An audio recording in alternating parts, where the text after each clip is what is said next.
Hello, everyone. All right, lunar eclipse, great story. The 9 minutes after the exact moment of the full total lunar eclipse in Pisces, what happens? I get a text from somebody I don't even know, some strange number, and it just says, "Who is this?" In the middle of the eclipse. Who is this? It's like, oh, that's so Pisces, right? All this confusion. Who are we? Who are you? I felt like typing back, it's the lunar eclipse, but I didn't. Anyway, so my name's Irlianna Samsara, StarSound Astrology, and I'm here to talk about the lunar eclipse in Pisces, which took place today, September 7th. It's opening up. Full official doors are open for eclipse season. Of course, we have felt it coming, building, but now the next 2 weeks, it's high wonkiness, right? There's a lot of disruption. Eclipses are is a disruption of our life, right? But it's always to evolve us, and things can be leave and enter suddenly. Anyway, so before I get into all of that, just to say that little announcement. I'm so excited. I did a whole webinar, charity webinar, 100% proceeds. We raised $367 so far, benefiting World Central Kitchen. And I'm so grateful to all of you who participated. If you'd like to hear what I have to say about the collective, it's a deep dive into themes and things around the collective with earth changes and such happening, and where this plays out in the collective. You are more than welcome. I'll put the link below and you can get a copy of that and enjoy. So anyway, now back to the eclipse. Okay, the eclipse, 15 degrees of Pisces. It's a total lunar eclipse, so there was full totality. I want to say too, this lunar eclipse is always about something coming to completion. It's a full moon. It's a full moon on steroids. It has resonance for a good 6 months after. So we feel that strongly. Now, solar eclipses are longer. That could be anywhere from a couple of years out. It can resonate. But lunar is a little shorter. But however, this one has really a lot of staying power. And why is that? Because Saturn is in the mix. Saturn has been in the sign of Pisces for 2.5 years. And so with Saturn rules lead, and it can feel like a lead weight. So there's this gravity about the need to handle the time and the dissolution of time and reality as we know it, right? These are very broad themes. And where have we also, with it in Pisces, it's taking accountability for where have we deceived ourselves? Where have we been deluding ourselves? And it demanded and has been, and we still have 5 more months, final trip through Pisces, right? A few days ago, it went into 29 Pisces. It's at that karmic degree. This is a lot of karmic endings.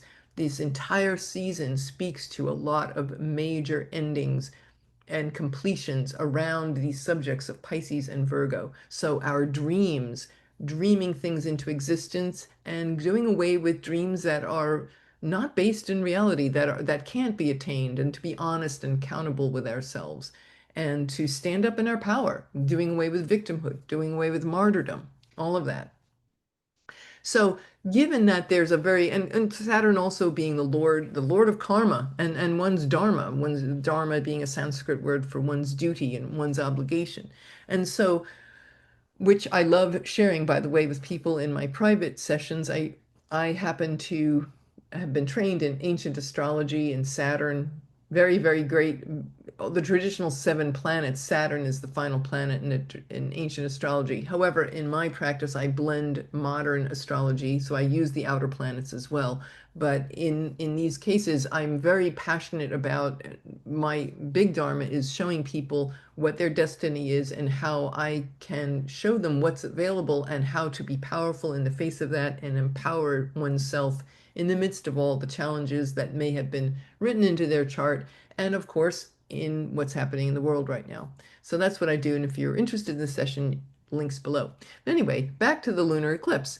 So these eclipses are always have an element of fate and anyway, right? So Saturn is that planet of fate and karma and destiny. And then the eclipses are that. And then with Saturn in the sign of the North Node eclipses, wow, that's a heavy dose of endings and disillusionment and the falling, as we see in the collective, the falling down of government and society as we know it, and the emergence of all the lies that we told ourselves and that society told us and ourselves, right? And the dissolution of all that, and then what comes up when we are clear of those, when we get that clear reality check, what can be brought into existence when we are clear about what's real and what isn't. But anyway, yes, eclipses are karmic, they're fated in nature, cosmic messengers. There's this disruption in space and time. This is like when you think about, they take us out of the matrix of linear time, right? For these 2 weeks, just to say, look, it's going to be a wild ride. It will, whether we like it or not, it doesn't matter. The universe is no respecter of persons, doesn't care our opinions about the eclipse. Transformation is going to happen, major endings, major beginnings. But in this chaos and tumult, it's reminding us of who we really are. So all the conditionings that we have been operating under and are unconscious to, it right there, right in your face, right? So this particular lunar eclipse is about, there is a lot of karma that is bearing fruit. And later in this video, I'm going to talk about, in just a moment, all the rising signs. Where is this going to be occurring? Where is karma bearing fruit? And what fruits have we harvested? And what is there what knowledge is there to be gained from this? And what revealings? Where will these major revealings, major endings and beginnings be happening for you? And with lunar eclipses, it's always, the moon represents our instincts. The moon represents our subconscious patterns and instincts and the things that we just do automatically. And so a lunar eclipse is going to show us where these beliefs and instincts, what the nature of them and where they are showing up. And so with the lunar eclipse here, this one is in 15 degrees of Pisces. It is a fruiting of these seeds that were sown, and not just since our first our first lunar eclipse in Pisces was a year ago. And so this is a story that that unfolds over time, over a year and a half, right? Before the eclipses then shift next year, they'll start shifting into Leo Aquarius. But these eclipses in Pisces are showing us a lot of things where we had been confused and the need for clarity and honesty. And it's not been an easy place. But it's not just this past year and into next year, these themes will still be operating. But you also want to look back to 2006 and 2007. That was the last North Node Pisces, South Node Virgo eclipse.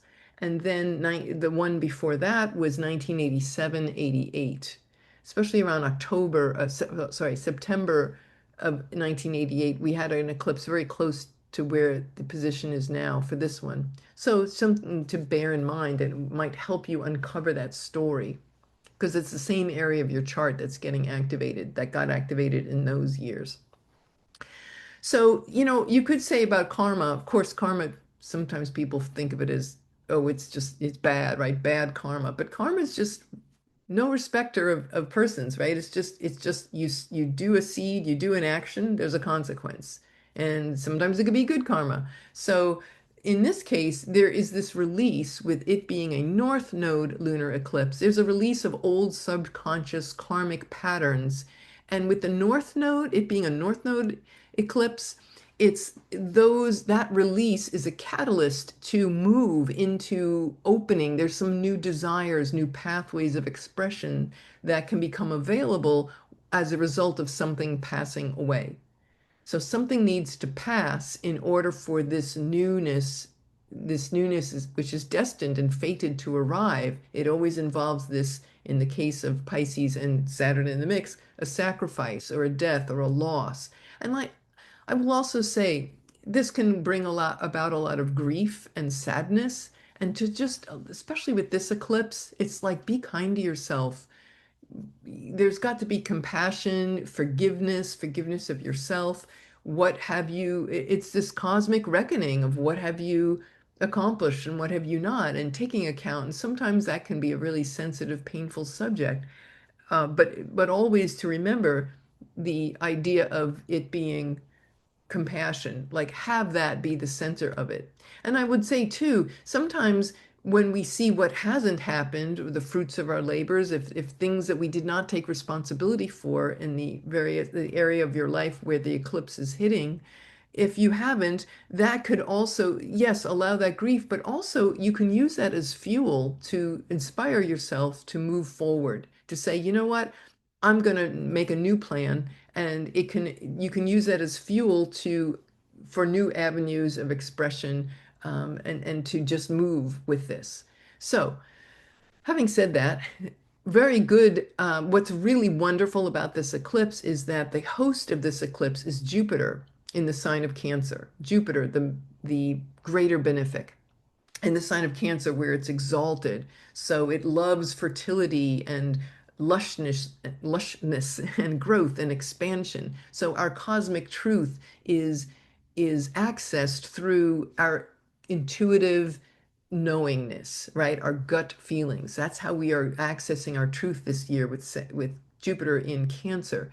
And since it's making an exact trine between the full moon in Pisces, both water signs, right? So this speaks to a lot of emotions, intuition, caring, tenderness, care, right? And they're in mutual reception. They're in each other's house. It's like I'm staying in your Airbnb and you're staying in mine. So there's this very intense connection, and they can see each other. They can see each other by trine, which is the essence of Jupiter. So there's this enormous amount of grace that can be given to us as we move through this period of releasing this toxic baggage and old karmic patterns, that we are getting grace and assistance.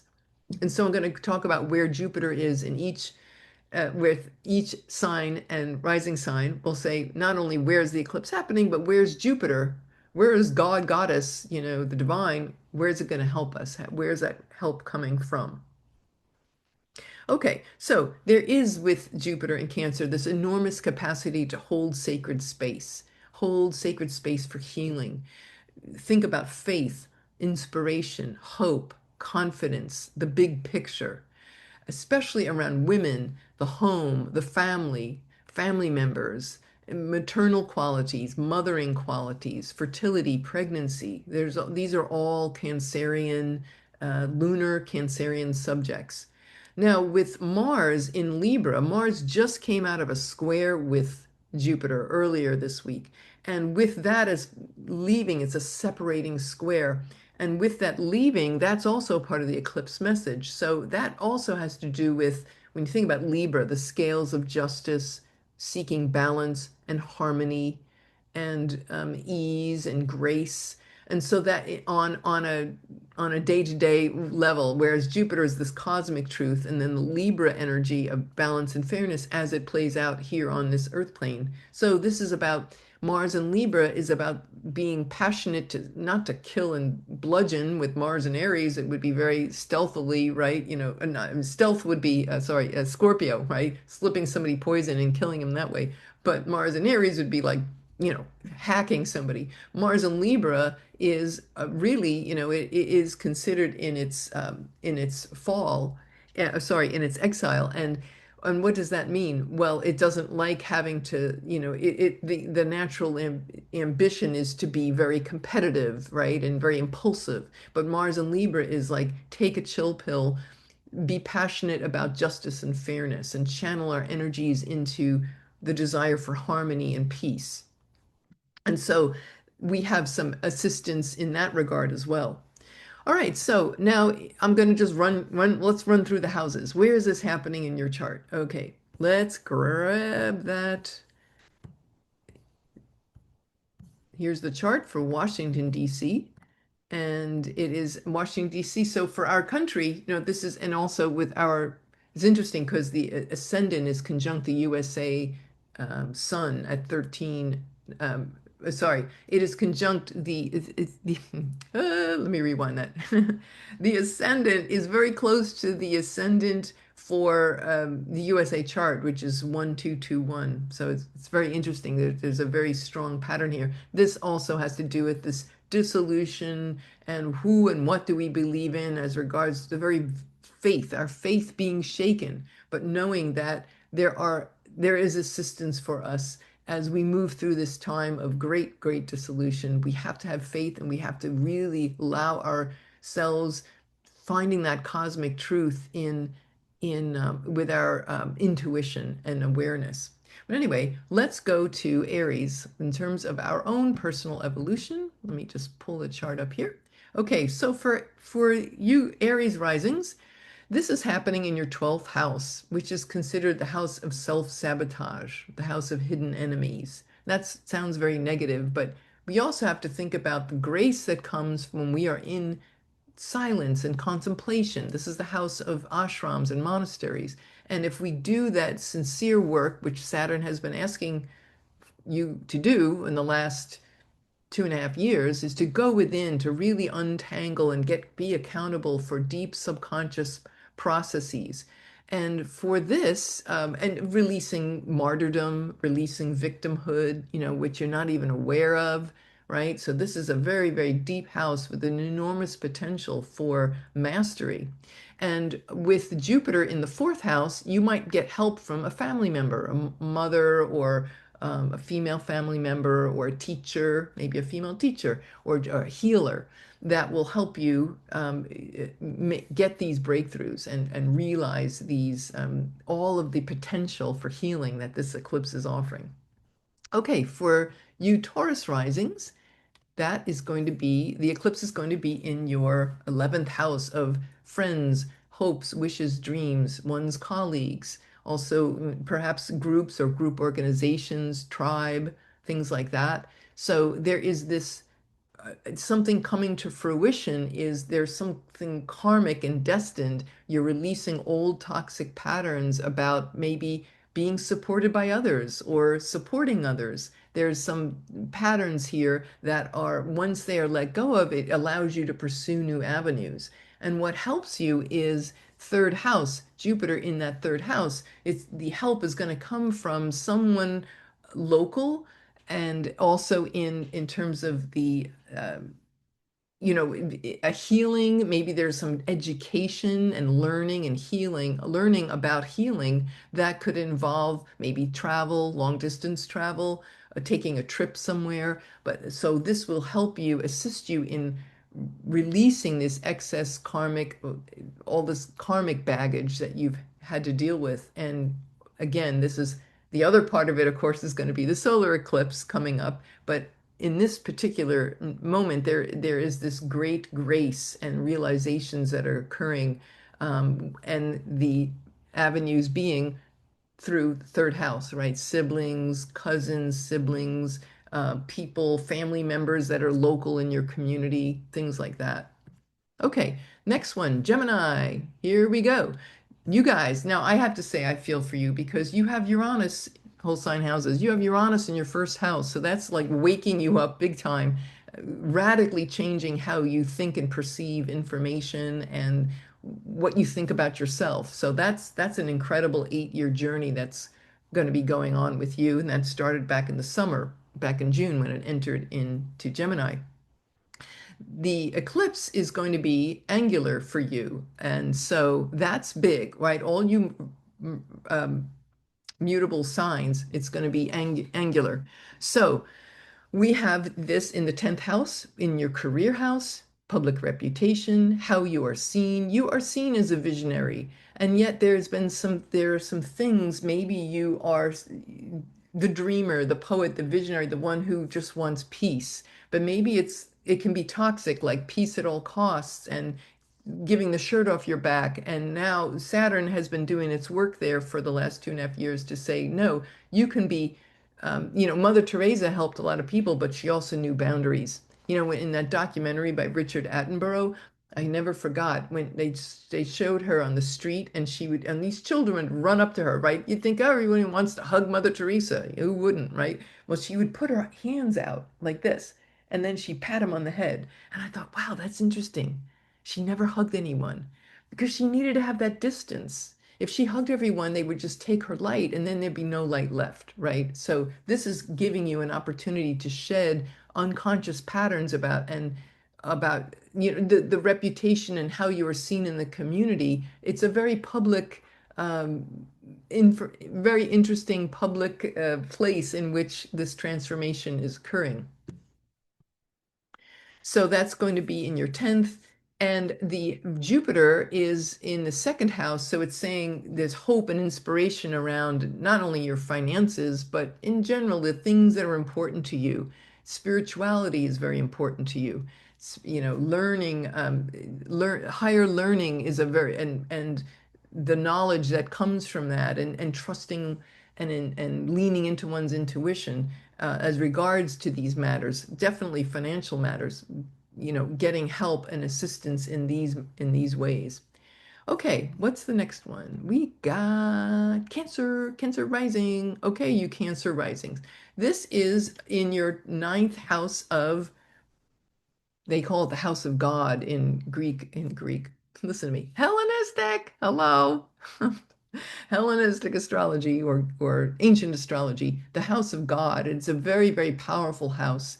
And so there may have been confusion around what is my truth? What is my belief? What is my higher cosmic truth? And Saturn has been helping you for the last 2.5 years get really clear about that and dropping any delusions. There may have been some family issues around, maybe your family believes a certain religion or spiritual practice, and you've had to like find yourself in that, and maybe outside of that, maybe it's about breaking ranks with how the faith that you grew up with. But in any event, the home, travel, foreign cultures, foreigners, there are aspects of these that can be tied in to these revelations, the unconscious, subconscious patterns about being a martyr victim around the things that you believe in, the higher education too. Maybe there's something like you didn't think you deserved to go to college or something like that. And so this eclipse is showing you these things.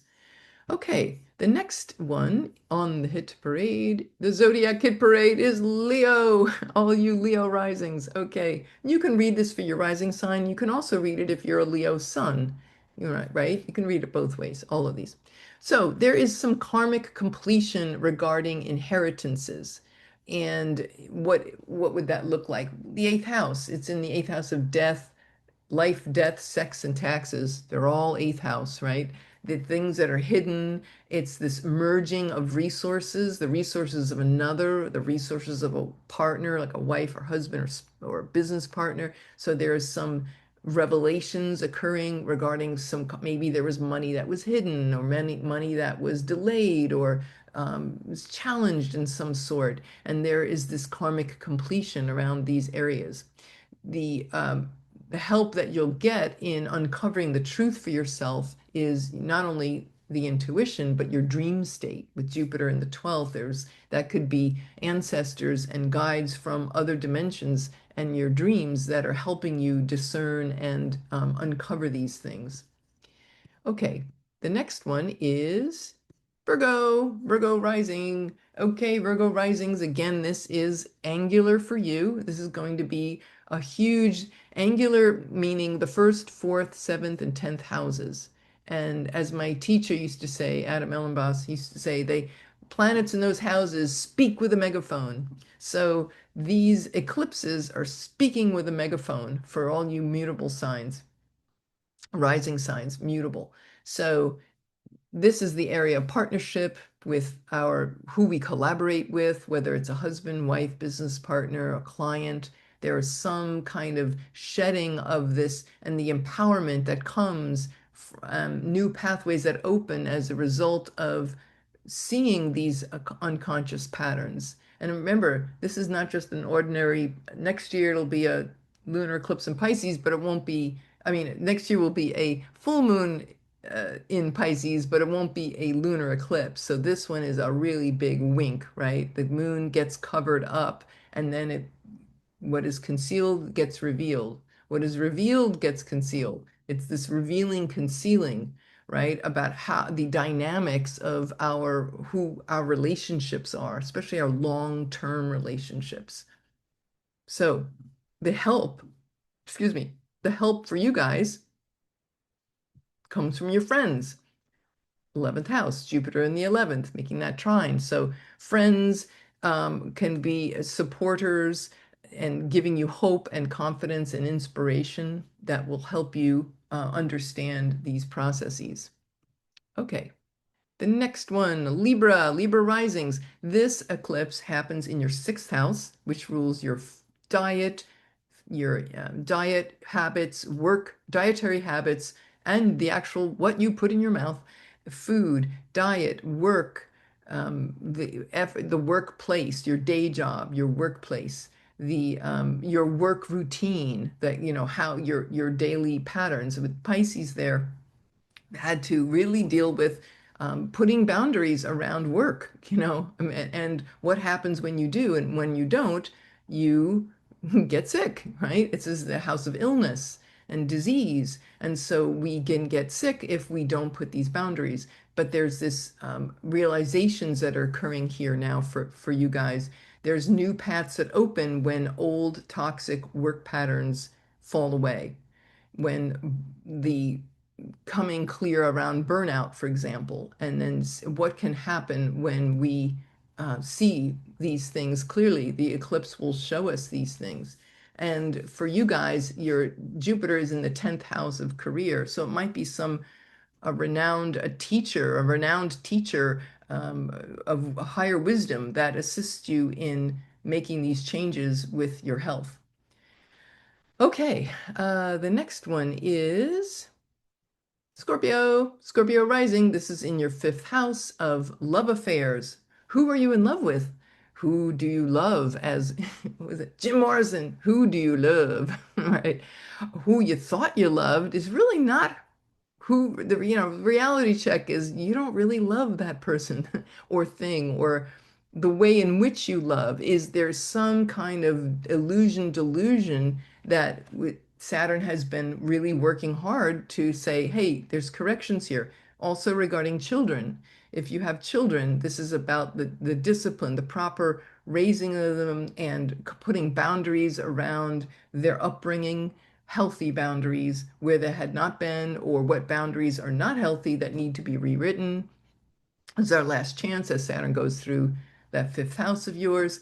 But this eclipse is showing you in you this is also the houses of pleasure and what we do for fun. And there's been maybe Saturn being there is, hey, where have you denied yourself having fun? Maybe art or dance or music, right? All Piscean things. So this Pisces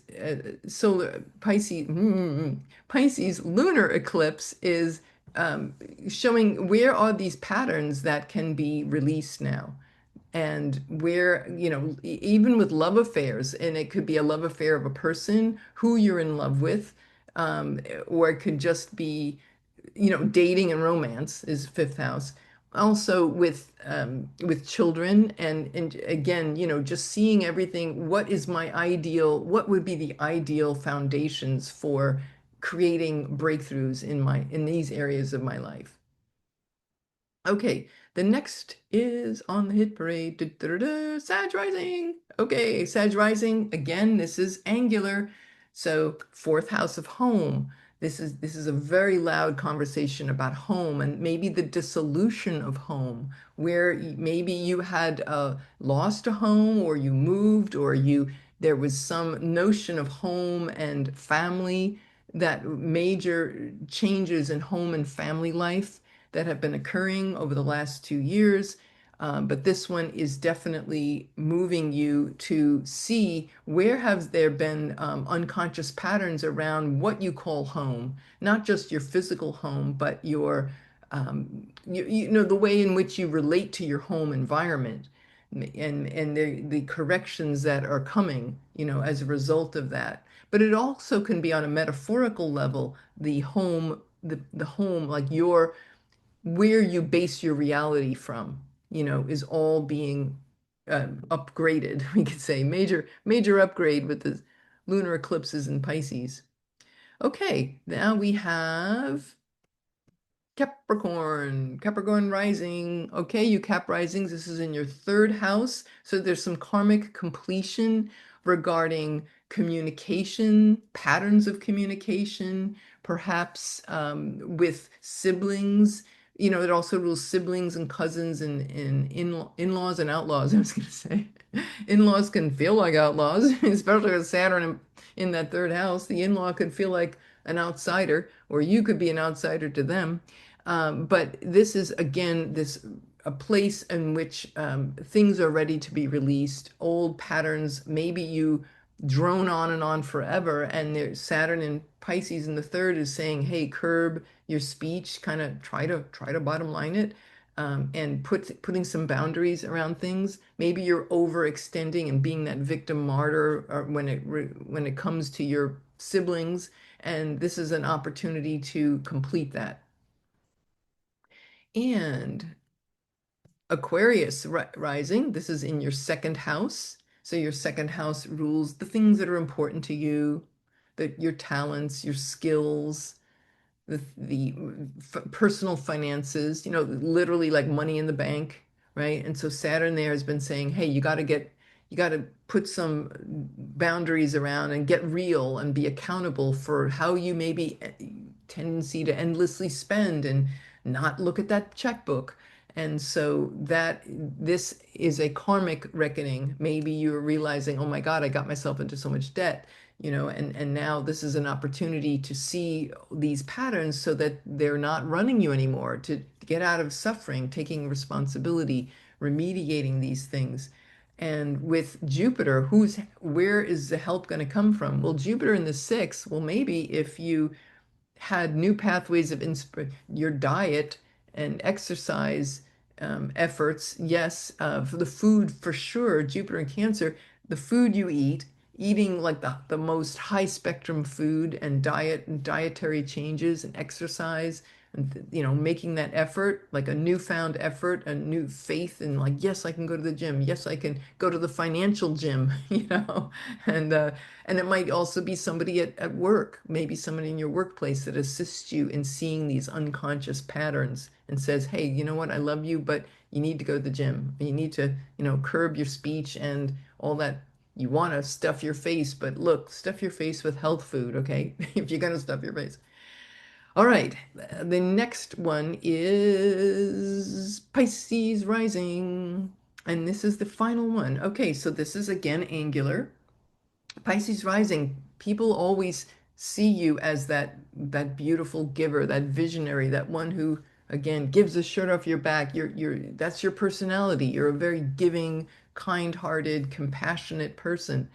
And the Saturn in the eclipse, Saturn in there has been saying, yes, take responsibility, put healthy boundaries around. The eclipse there is the fruiting, maybe something you've worked on for a long time, or is fruits of your labor coming to fruition, and it's hard won. All the work you have been doing, and I would say too, with any of these going back 28 to 29, 27, 28 years when Saturn was in Pisces last time in the 1990s. And look at all the work you've done since then.